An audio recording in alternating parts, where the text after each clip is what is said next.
Hello everyone, welcome back to my channel study with Radha. आज का हमारा टॉपिक है कंसिडरेशन। इस वीडियो में हम बात करेंगे कंसिडरेशन क्या होता है और कंसिडरेशन से रिगार्डिंग कुछ लीगल रूल के बारे में। कंसिडरेशन को हिंदी में प्रतिफल कहते हैं।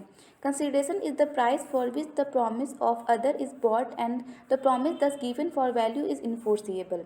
Consideration means something of value that is exchange which makes the contract enforceable. प्रतिफल एक ऐसा मूल्य है जिसके बदले में दूसरे पक्षकार का वचन प्राप्त किया जाता है और इस प्रकार के मूल्य के बदले में दिया गया वचन इन्फोर्सिएबल होता है। प्रतिफल किसी ऐसे कार्य को कहते हैं जिसका राजनियम या लॉ की दृष्टि में कुछ मूल्य हो। वह प्रॉमिसर के द्वारा प्रॉमिसी को कुछ लाभ या हानि या अहित पहुंचाने वाला भी हो सकता है। Legal rules regarding consideration. अब हम बात करेंगे कंसिडरेशन के कुछ लीगल रूल्स के बारे में।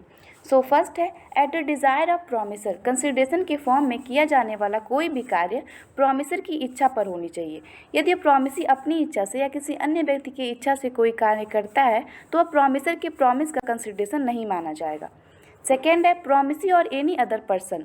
कंसिडरेशन प्रॉमिसर या किसी अन्य व्यक्ति के द्वारा भी दिया जा सकता है। थर्ड है कंसिडरेशन में be past, present and future.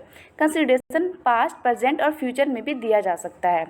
Fourth है consideration must be valid. Consideration हमेशा वैलिड होना चाहिए। कोई भी कॉन्ट्रैक्ट जो हो रहा है उसमें जो भी कंसिडरेशन मिल रहा है वो लॉफुल होना चाहिए, अनलॉफुल नहीं होना चाहिए। फिफ्थ है consideration must B separate.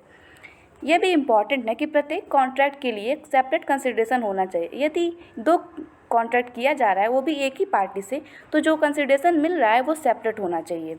Six है consideration must be certain. Consideration हमेशा निश्चित करने योग्य होना चाहिए।